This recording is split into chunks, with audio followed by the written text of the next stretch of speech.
U.S. economy afloat went down to the wire. We'll explain what the package contains and what it does not.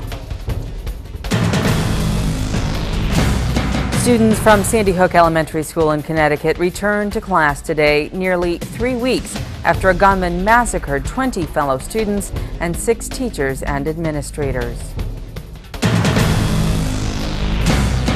In Turkey, the country's former army chief is heading to court over his alleged involvement in a 1997 coup. 60 others have also been arrested for their alleged involvement. And this is one sporting match that you won't want to miss. Elephants playing soccer. That's right, you have to see it to believe it. We'll show you the winning team coming up next.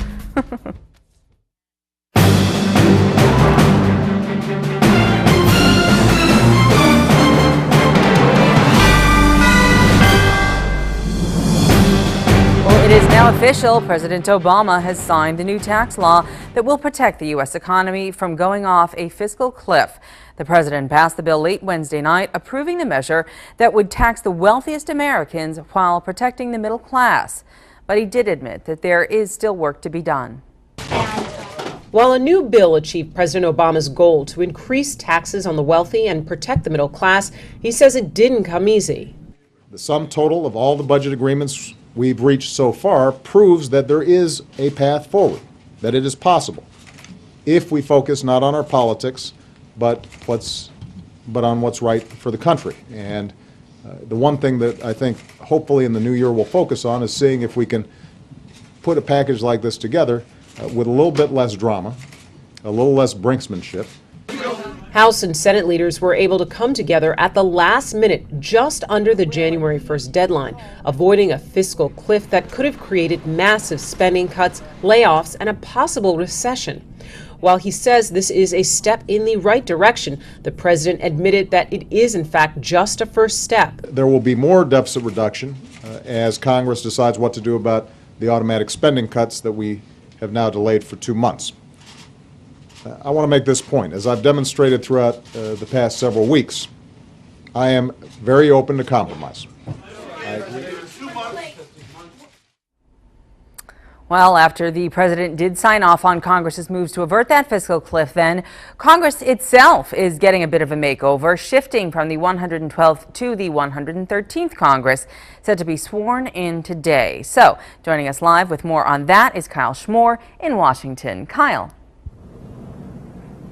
Well, good afternoon, Francesca. You know, out with the old, in with some new here on Capitol Hill. The 112th Congress is officially gone. It had a lot of criticism for not getting much done and having a lot of gridlock over the 2 years that it was seated. Now, just at 12 noon today, the 113th Congress was sworn in. 90 new freshman members of this Congress between the House and the Senate. So we kind of have a rough breakdown of the House now. About 235 Republicans, 201 Democrats, and over in the Senate, the Democrats have the majority at about 55 to 45 there on the Senate side of Capitol Hill. Some interesting things about this new Congress that is in place now. In the Senate, 20 women senators now. That is a record. Never in history before have we seen that many women senators. We have 78 women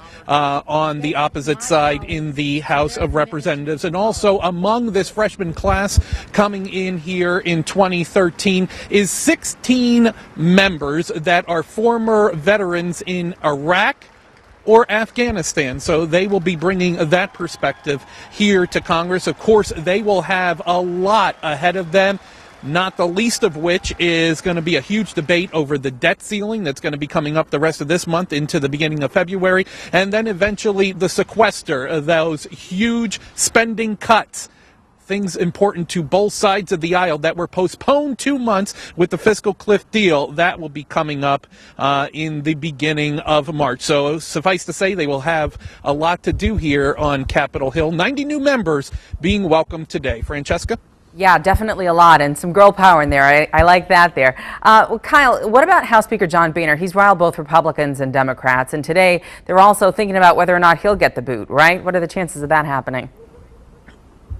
Yeah, Francesca, that's actually going on right now. You know, it is not an understatement to say that Speaker John Boehner did have his difficulties within his own Republican caucus of the House, especially coming from the most conservative, the most right-wing folks in his caucus there for the Republicans. They are taking a vote right now. It is expected that John Boehner will be elected Speaker of the House once again here, but it might be a little closer. He himself is said to be confident that he gets that vote, but we should know in the next hour or so if he retains his speakership in this 113th Congress.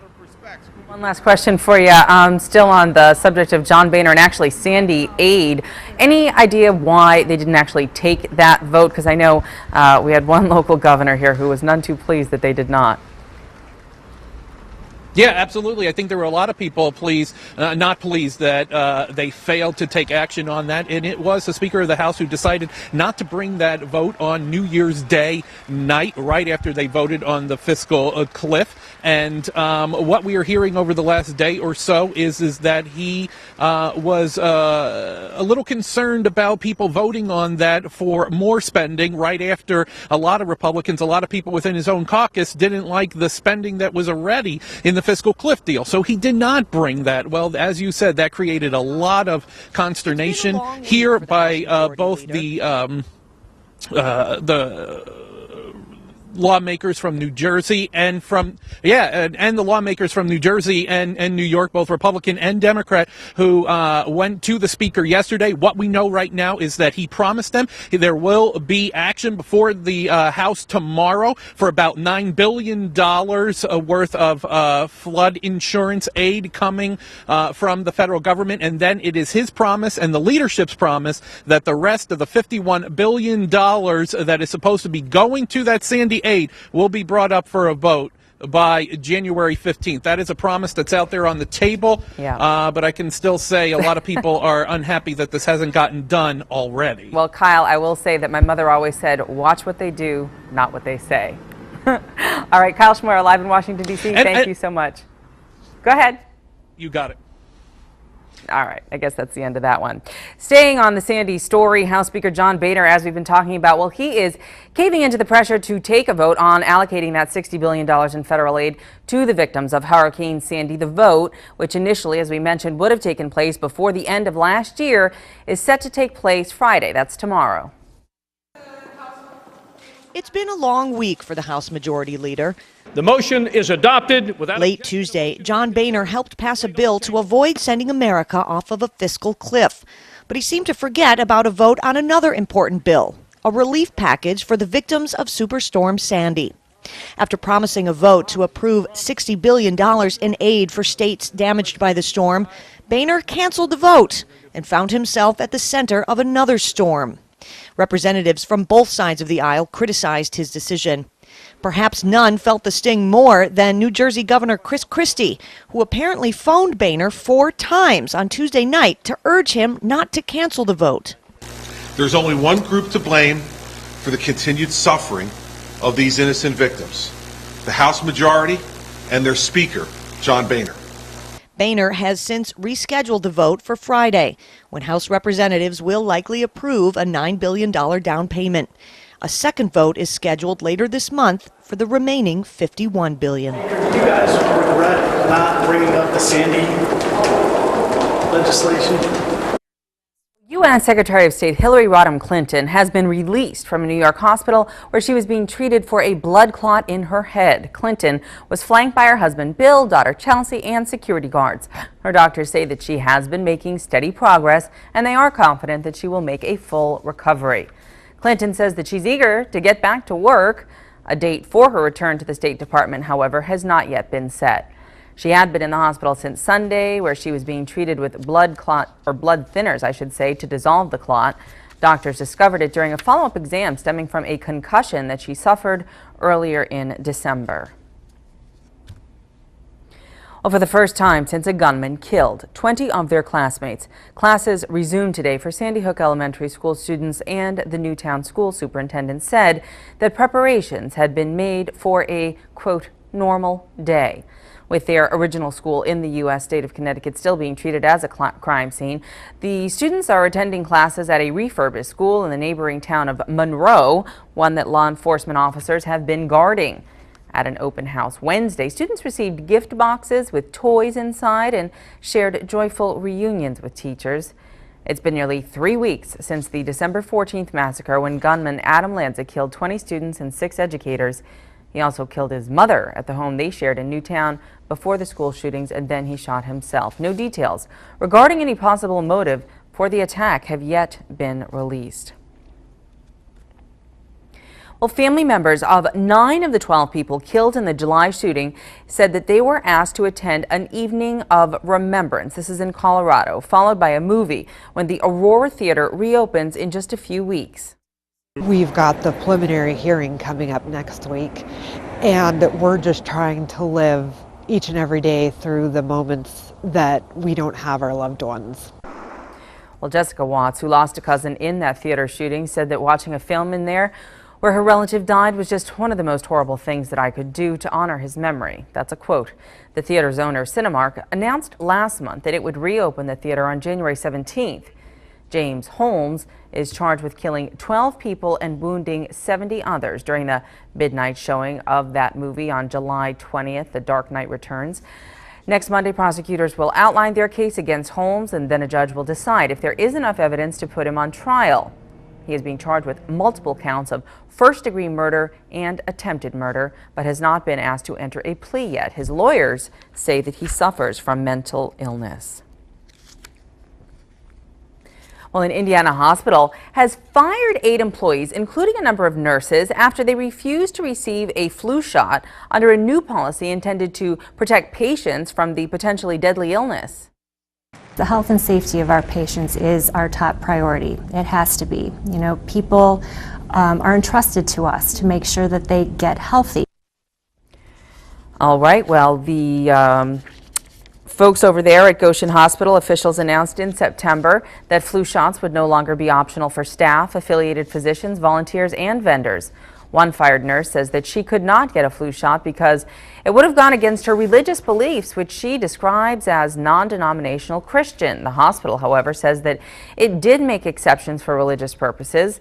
It also says it began the policy after following guidelines from the Centers for Disease Control and the American Medical Association.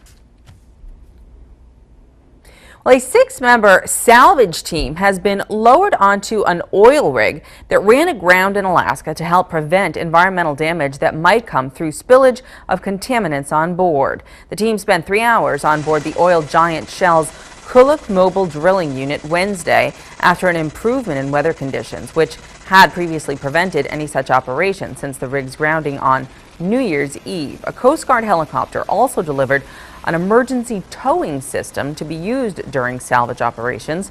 The rig was being towed to Seattle when it broke free in heavy seas on New Year's Eve and washed ashore near Kodiak Island, about 300 miles southwest of Anchorage. It contains 150,000 gallons of ultra-low sulfur diesel and roughly 12,000 gallons of oil and hydraulic fluid. Well, a gunman opened fire in a village in southern Switzerland, killing 3 people and injuring 2 others before being taken into custody. The attack took place in the village of Daillon late Wednesday. Authorities say the suspect, who was armed with an assault rifle, had been drinking heavily before the shooting. As police rushed to the scene to stop the attack, they exchanged fire with the gunman and wounded him. The suspect was then taken to a nearby hospital. Officials did not identify the attacker, and his motives were not immediately clear. Well, Turkiyye's former army chief Ismail Karadie is being transferred to an Ankara court, with prosecutors now asking for his arrest. This after having been detained by police in Istanbul for allegedly being part of a 1997 coup.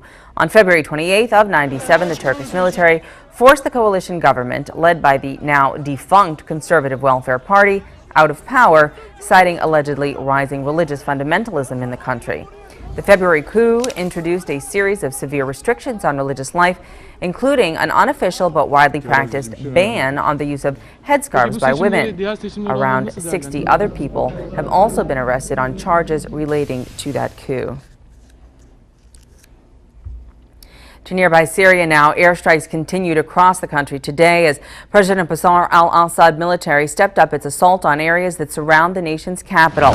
Online videos posted by rebels showed attacks on Douma, Harasta, Daraya, Sakba, and Kafirbat, not all of which are within a few miles of Damascus. The carnage there in Douma was evident as local volunteers helped to find survivors from the debris and carried them away for treatment. Syrian troops and rebels also fought intense battles around a strategic air base in the country's north and in a number of suburbs of the capital. The rebels have been attacking airports and military airfields, targeting 5 air bases in Idlib and the nearby province of Aleppo, trying to chip away at the government's air power, which poses the biggest obstacle to advances by opposition fighters. The United Nations estimates the war has already killed more than 60,000 people. Well, Pakistani intelligence officials say at least 15 people, including a Taliban commander, are dead after 2 U.S. drone strikes in the country's volatile tribal region bordering Afghanistan. Officials say Taliban commander Maulvi Nazir was among the 11 people killed in one strike. Nazir was at odds with the Taliban over a peace agreement he signed with the Pakistani government in 2007. As part of the deal, he refused to attack Pakistani government or military targets, although he was believed to be behind a number of attacks that targeted the U.S. military. Officials say 4 people were killed in a second drone strike that targeted a vehicle. In recent years, the U.S. government has sharply stepped up the use of drone attacks in the region, widely believed to be a safe haven for militant groups. Well, to India now, outrage continues to grow as police arrest 6 people following the violent attack on a 23-year-old student while riding a city bus last month. The victim later died of her injuries, and now protesters are demanding tougher rape laws and better police protection for women. Protests continue on city streets calling for severe punishment for the perpetrators as Indian police prepare to file rape and murder charges against a group of men accused of sexually assaulting a 23-year-old student in New Delhi. We are just saying that why should such an incident happen? Why should, the police be filing such a case? Because each time their role should be to stop such things from happening rather than filing charge sheets. We are very happy, that this case is being fast-tracked and the charge sheet is being filed. Activists hope that the rape and killing of the university student will mark a turning point in behavior toward women in India. Since the attack on December 16th last year, women have held near-daily protests and candlelight vigils, demanding action be taken to stop the daily harassment they face. A strict punishment should be given to them.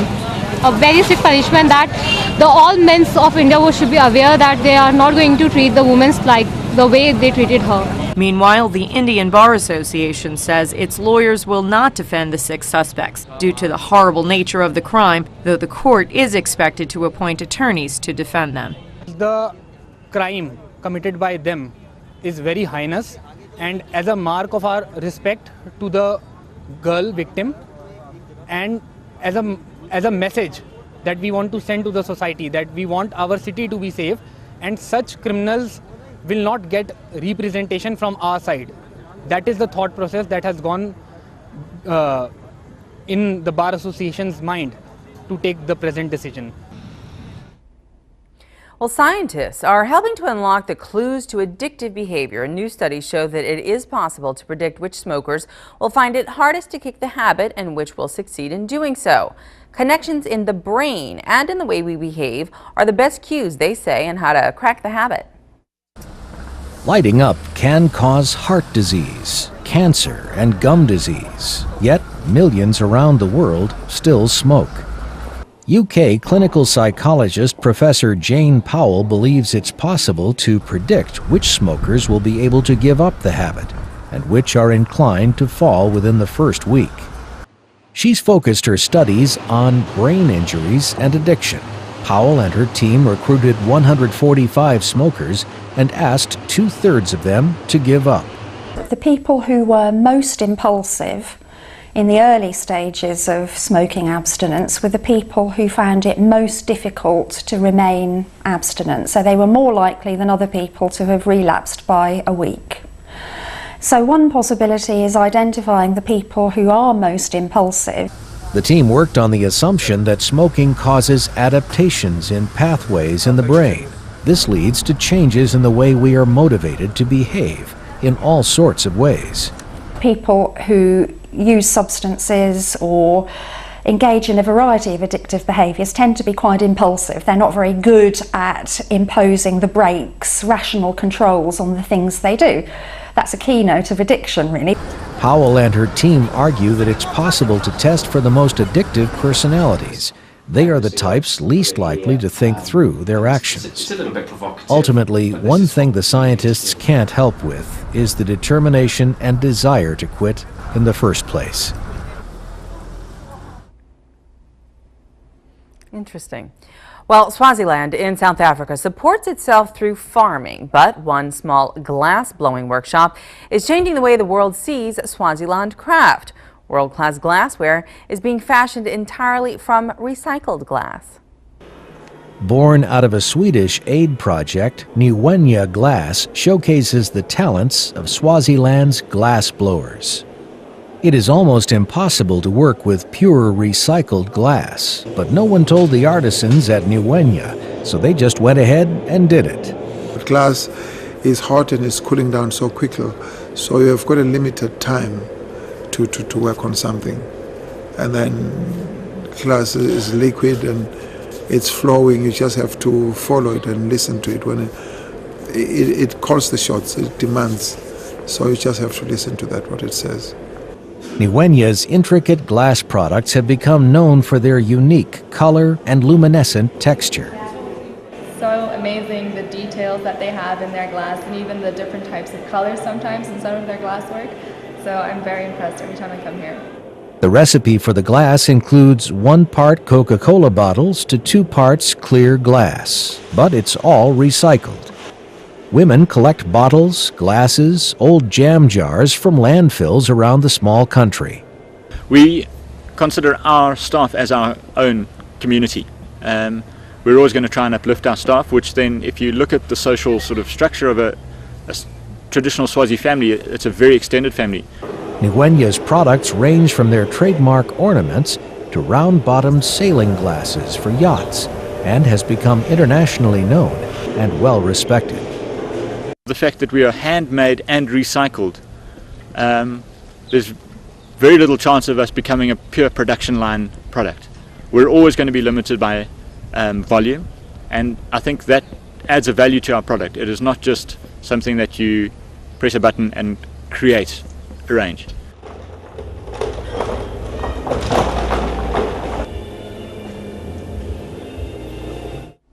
Pretty stuff. All right, on to China now. A huge snow statue at the soon-to-be-open Harbin International Ice and Snow Festival is projected to be the star of the show. The statue is close to 27 meters high, as tall as a 9-floor building, showing Russian culture to visitors. Event organizers say 6 snow machines have been working day and night for 40 days to produce the 100,000 cubic meters of snow that were sculpted for the festival.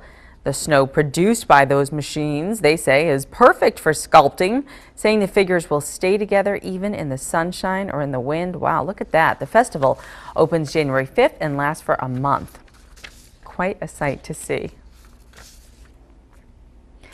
And here's another sight. 2 teams of elephants play a game of soccer in the Sahara National Park as part of Nepal's Elephant Festival.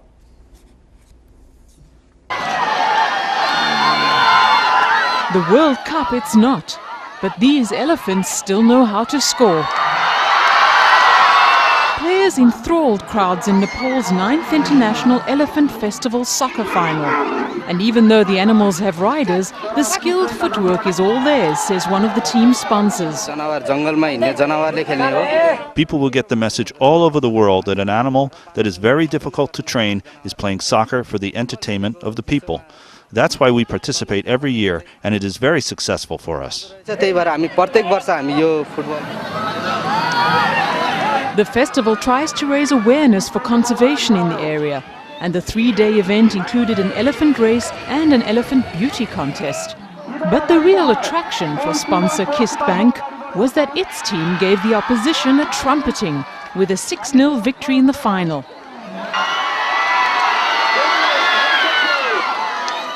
I wonder which is the most goal-scoring elephant, the star of the show. All right, well, thanks so much for watching this edition of Ever News Live. I'm Francesca Maxime. Thanks so much for joining us, and please keep it tuned to Ever News for all your latest headlines.